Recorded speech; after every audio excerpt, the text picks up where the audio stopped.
సంక్రాంతి పండుగ సందర్భంగా హైదరాబాద్ విజయవాడ జాతీయ రహదారిపై భారీగా ట్రాఫిక్ నెలకొంది. తెల్లవారుజాము నుంచే పల్లెలకు బయలుదేరిన వాహనాలతో హైవే కిక్కిరిసింది. పండుగ రద్దీ దృష్ట్యా పోలీసులు రోడ్ సేఫ్టీ అధికారులు చెక్పోస్టులు ఏర్పాటు చేసి అధిక వేగం నియంత్రిస్తూ ప్రత్యామ్నాయ మార్గాలు సూచిస్తున్నారు. నల్గొండ, యాదాద్రి, భువనగిరి జిల్లాల్లో ట్రాఫిక్ ఇబ్బందులు లేకుండా ప్రత్యేక ఏర్పాట్లు చేసినట్టు అధికారులు తెలిపారు. ఇక హైదరాబాద్ విజయవాడ జాతీయ రహదారిపై నెలకొన్న భారీ ట్రాఫిక్ కు సంబంధించిన మరింత సమాచారం మా నల్గొండ జిల్లా ప్రతినిధి శ్రీనివాసు లైవ్ లో అందిస్తారు. సంక్రాంతి పండుగ సందర్భంగా ఇప్పటికే పట్టణవాసులు పల్లెబాట పట్టినటువంటి పరిస్థితి. విజయవాడ జాతీయ రహదారి ఒక్కసారిగా వాహనాలతో పిక్కించిపోయినటువంటి పరిస్థితి. హైదరాబాద్ విజయవాడ జాతీయ రహదారిపై పూర్తి స్థాయిలో ప్రతి టోల్గేట్ వద్ద ఉన్నటువంటి అన్ని వాహనాలను కూడా మనం చూడొచ్చు. పూర్తిగా అంటే విజయవాడకు వెళ్ళడానికి కానీ తెలంగాణ ప్రాంతాలే కావచ్చు, ఇతరటువంటి ఆంధ్ర ప్రాంతాలకు సంబంధించినటువంటి తెలుగు రాష్ట్రాల ప్రజలు ఒక్కసారిగా జాతీయ రహదారిపై సంక్రాంతి పండుగకు తమ పల్లెల్లోకి వెళ్తున్నటువంటి పరిస్థితి.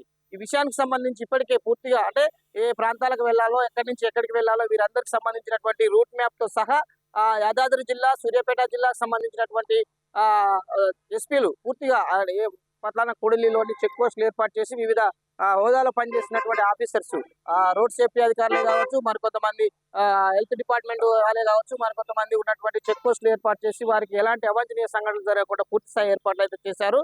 అధిక స్పీడ్ తో పోకుండా పూర్తిగా క్షేమంగా తమ పల్లెల్లోకి చేరాలంటూ కూడా పోలీసు వాళ్ళు మధ్యలో వాళ్ళ గైడ్ కూడా చేస్తున్నటువంటి పరిస్థితి. ఇకపోతే సంక్రాంతి పండుగ ఇక ఒకే రోజు ముందు ఉండటంతో పూర్తిగా వాహనదారులు ఇప్పటికే తమ యొక్క పల్లెల్లోకి చేరుకున్నటువంటి పరిస్థితి. ఇక ప్రధానంగా చూసినట్లయితే మనం ప్రస్తుతానికి పంతంగి టోల్ ప్లాజా దగ్గర ఉన్నాము. వీరందరికీ మనం విజువల్ లో కూడా చూడవచ్చు. వారికి ఎలాంటి ఇబ్బంది కలగకుండా గేట్స్ సంబంధించినట్టు చూసినట్లయితే 15 గేట్లు ఉన్న క్రమంలో 10 గేట్లు మాత్రం ఓపెన్ గా విజయవాడ సైడ్ తెచ్చారు. దీనికి సంబంధించినటువంటి రద్దీ లేకుండా కూడా కూడలిని ప్రశాంత వాతావరణం వెళ్ళిపోవడానికి మాత్రం అన్ని ఏర్పాటు కూడా చేసినటువంటి పరిస్థితి. ఇకపోతే వాహనదారులే కావచ్చు, మధ్యలో ఎక్కడైనా స్టే చేస్తున్నప్పుడు ఎవరైనా ఇబ్బంది కానీ దానికి సంబంధించినటువంటి విషయాలలో అంటే ఇబ్బంది కలగకుండా కూడా పోలీస్ చెక్ పోస్ట్ కూడా ఏర్పాటు చేశారు.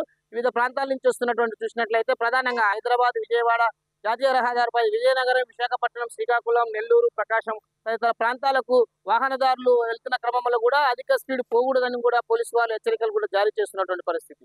ఏది ఏమైనప్పటికీ సంక్రాంతి పండుగ సందర్భంగా భాగ్యనగరం నుంచి పల్లెల్లోకి పయనమైనటువంటి వాహనదారులకు ఎలాంటి అవాంఛనీయ సంఘటన జరగకుండా కూడా ఇప్పటికే పూర్తిగా ఏర్పాట్లు కూడా చేయడం జరిగింది. ఇకపోతే గతంలో ఉన్నట్టు మాదిరిగా కాకుండా టోల్ ప్లాజా దగ్గర కూడా అన్ని ఏర్పాట్లు కూడా చేశారు. ట్రాక్టర్ అన్ని దానికి సంబంధించిన విషయాలన్నింటినీ కూడా అవగాహన కల్పిస్తూ పూర్తిగా ఎప్పటికప్పుడైతే చేస్తున్నటువంటి పరిస్థితి. ఈ విషయాలన్నింటినీ పరిగణలోకి తీసుకున్నటువంటి రాష్ట్ర వ్యాప్తంగా ఉన్నటువంటి సమన్వయంతో తెలుగు రాష్ట్రాల సమన్వయ పోలీస్ అధికారులే కావచ్చు, రోడ్ సేఫ్టీ అధికారులు ఎప్పటికప్పుడు సిగ్నల్ ద్వారా ఎక్కడైతే ట్రాఫిక్ జామ్ అవుతుందో, నేషనల్ హైవే వర్క్ జరుగుతున్న క్రమంలో ఎక్కడైతే ట్రాఫిక్ జరుగుతుందో వాటన్నింటికి సంబంధించి పూర్తిగా అంటే విజువల్స్ కానీ మనం చూడొచ్చు. ఎక్కడికి ఇబ్బంది కలగకుండా అంటే క్లియర్ గా తమ ప్రాంతాలకు వెళ్ళడానికి మాత్రము ఏర్పాటు చేసినట్టు కూడా తెలుస్తుంది. ఇది ఓవరాల్ గా చూసుకున్నట్లయితే ఈ ప్రాంతాల నుంచి వివిధ ప్రాంతాలకు వెళ్తున్నటువంటి అనేక మంది అంటే వాహనదారులకు ఇబ్బంది కలగకుండా కూడా వస్తుందని మనం చెప్పవచ్చు. పూర్తిగా అంటే తెలంగాణ ప్రాంతం నుంచి ఆంధ్రాకు వెళ్తున్న క్రమంలో కూడా వివిధ హోదాలో పనిచేస్తున్నటువంటి ఆఫీసర్స్ గైడ్ చేస్తూ ప్రశాంత వాతావరణంలో మాత్రం వాహనదారులు అయితే వెళ్తున్నటువంటి పరిస్థితి. ఇక చూస్తే మనం ప్రస్తుతానికి జాతీయ రహదారి టోల్ ప్లాజా పంతంగి దగ్గర ఉన్నటువంటి పరిస్థితి. ఇవన్నిటిని సమకూరుస్తూ పూర్తిగా వాహనదారులు అయితే సంక్రాంతి పండుగకు తమ పల్లెలకు వెళ్ళడానికి అన్ని ఏర్పాటు కూడా చేసినటువంటి పరిస్థితి. కెమెరామెన్ శంకర్ తో శ్రీనివాస్, ఉమ్మడి నల్గొండ జిల్లా, BRK న్యూస్.